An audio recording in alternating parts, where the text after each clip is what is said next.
Hey everybody, welcome to this week's Jimmy's Records and Tapes. I'm Jimmy Pardo. This week I'm talking about my 5 favorite horrible songs. We've got it on vinyl, CD and cassette. We've got pop, rock, heavy metal, punk, funk, rap, and new wave. All sales are final, but you'll never regret all the music you get at Jimmy's Records and Tapes. I'm loving music again. Hey everybody, welcome into the record store. Things are going well here. Business is popping since the lockdown has been lifted.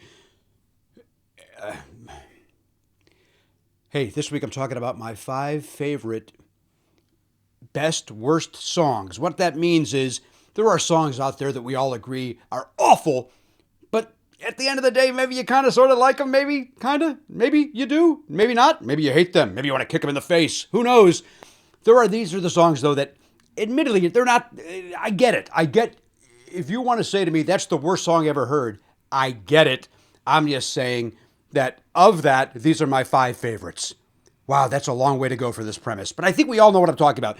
We're talking about songs like, these are not my 5 faves. These are people hate, get mad at these songs. Kokomo. People get very mad at the song Kokomo.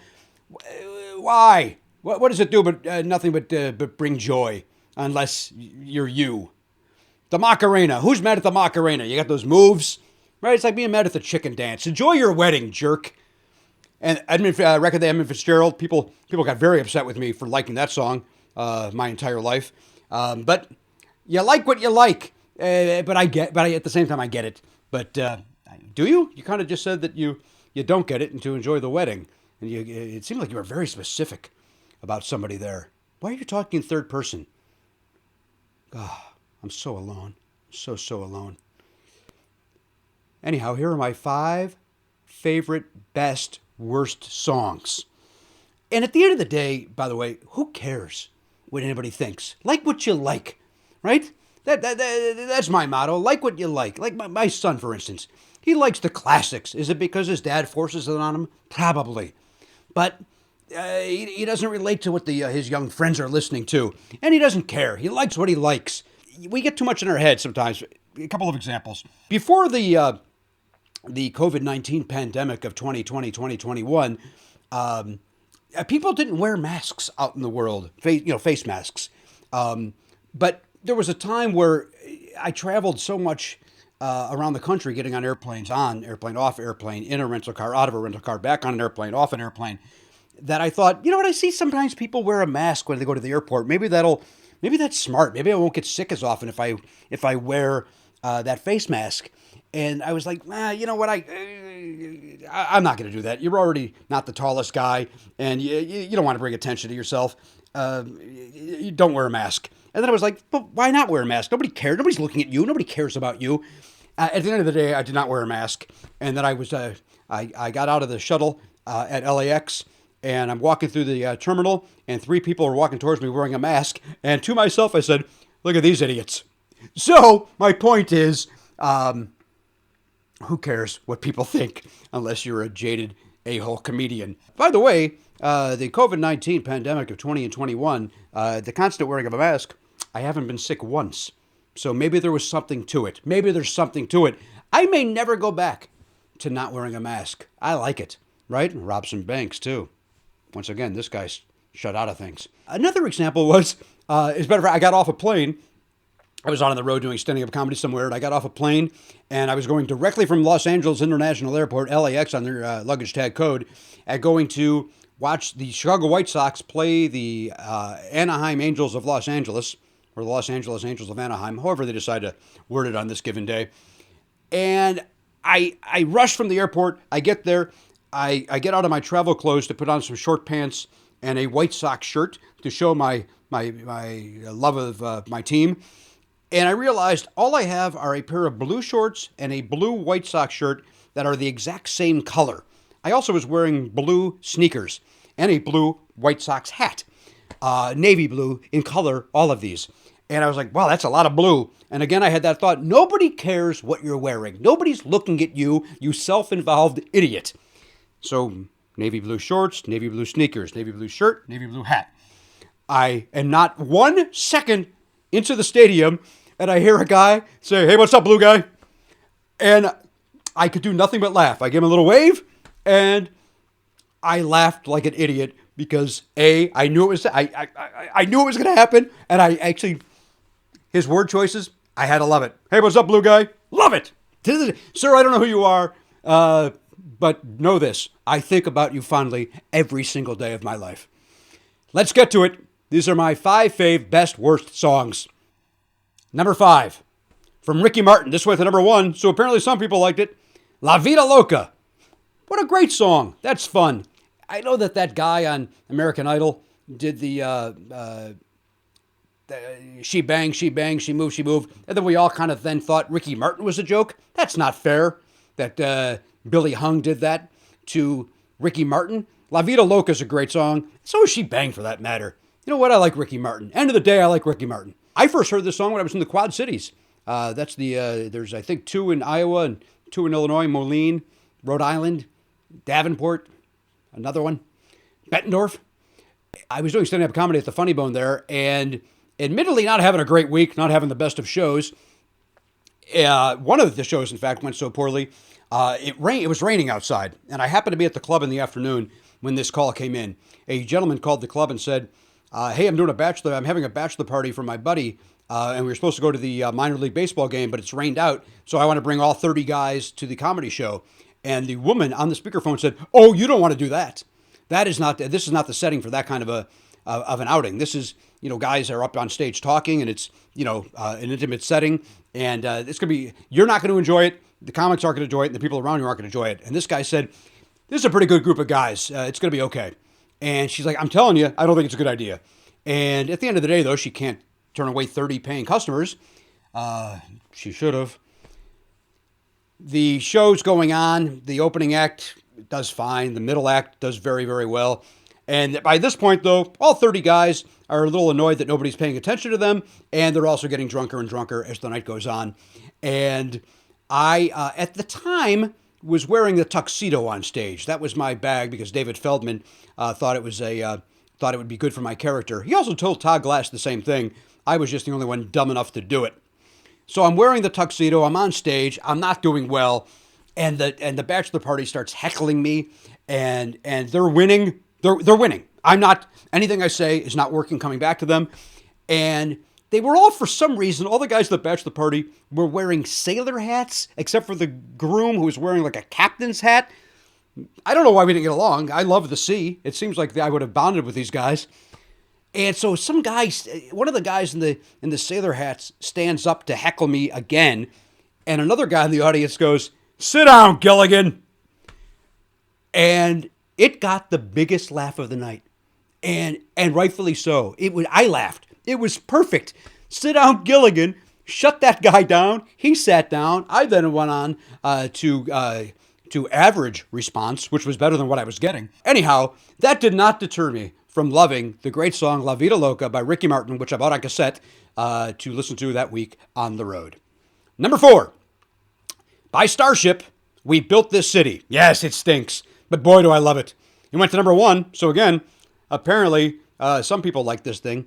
That's always the argument, by the way, where somebody will tell you there's an advertisement of over 1,000 pillows. That doesn't seem like a lot, by the way.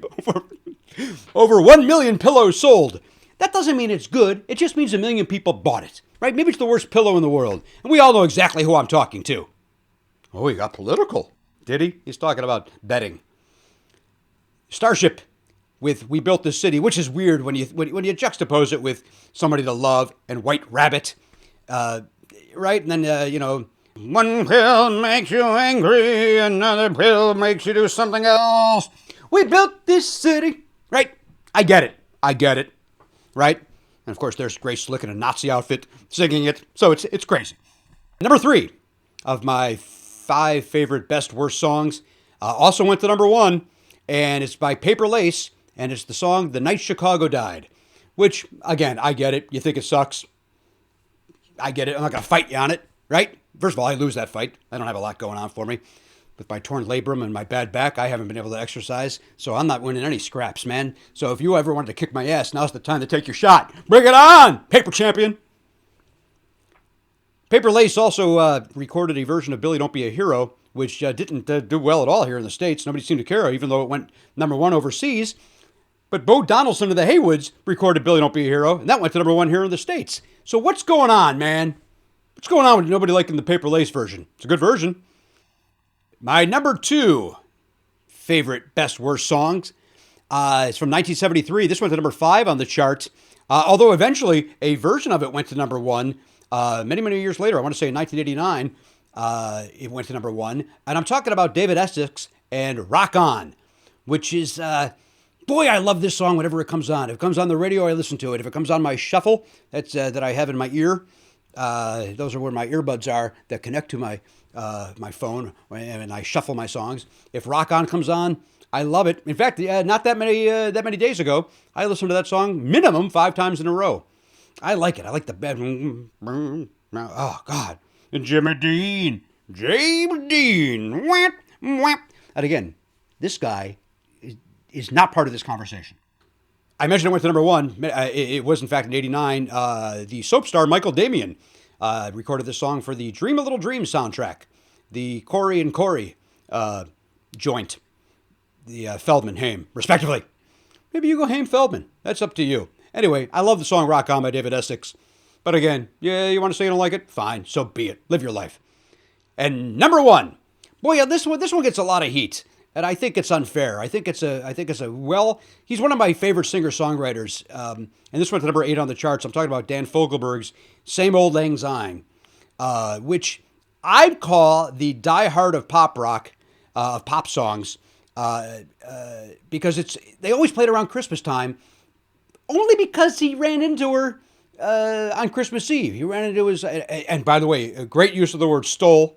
He stole up behind her. Oh, come on, Danny F. Right? It doesn't get better than that.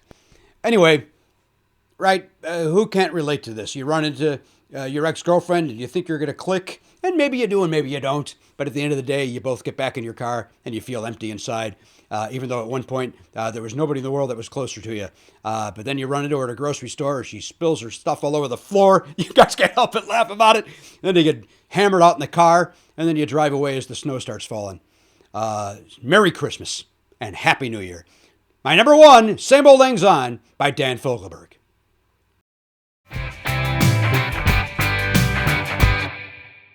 Hey, you guys, it's now time for Jimmy's Choice. You know how this works. You tweet at me 2 artists that you want to see battle it out in Jimmy's dojo, and I alone decide who leaves without getting kicked in the chin.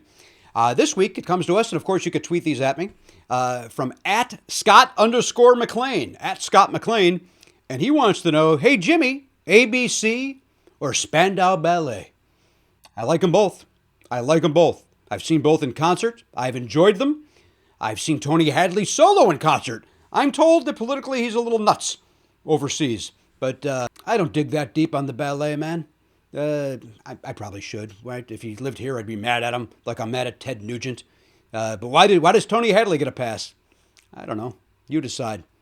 Boy, it's also a good time to remember that guitar solo from Stranglehold. Boy, that's a great song. Why do you do that to me, Ted? Why do you make me not like that song? That's not our topic today. ABC versus Spandau Ballet. I came across some old... Boy, this goes back to that last song a little bit. To the Dan Fogelberg song. This goes back to high school. My girlfriend Chris and I would write notes to each other in class. She still got straight A's. I managed to be liked by teachers, so graduated. But we would write, I guess, what you would call love notes to each other, and then pass them to each other, or put them in each other's locker. And that's me sneaking into those little air vents, in case you got some smelly shoes in there. Then the whole hallway smells, not just your locker. So we'd drop it, and then we'd drop in, and then you'd read it in your next class, and you go, oh, that's great. Then you write that person back, and then you would do that all day long. And again, she would study and still get great grades. I would read those and go, yeah, that seemed like enough reading for one day. I shouldn't invest in this book I was given. But I came across those as I was moving once, and one of them said, hey, you, I don't know what it said, just writing blah, blah, blah, blah. She was writing this at home to give to me the following morning. And right now there's a band called Something Ballet, the song True on the radio. And so I thought I'd write you. And she, of course, was talking about Spandau Ballet's True, which is a good song. They got other great songs. Then years later, I reconnected with her on Facebook and said, by the way, Spandau Ballet ends up being one of my favorite bands of all time. And she says, I hate them. And I'd like to think that that's not because of this letter. I'd like to think that she has other reasons to not like this band. But who knows? So I guess that kind of answers it. Spandau Ballet is one of my favorite bands of all time. When it comes down to Spandau Ballet versus ABC, I'm going to go with Spandau Ballet.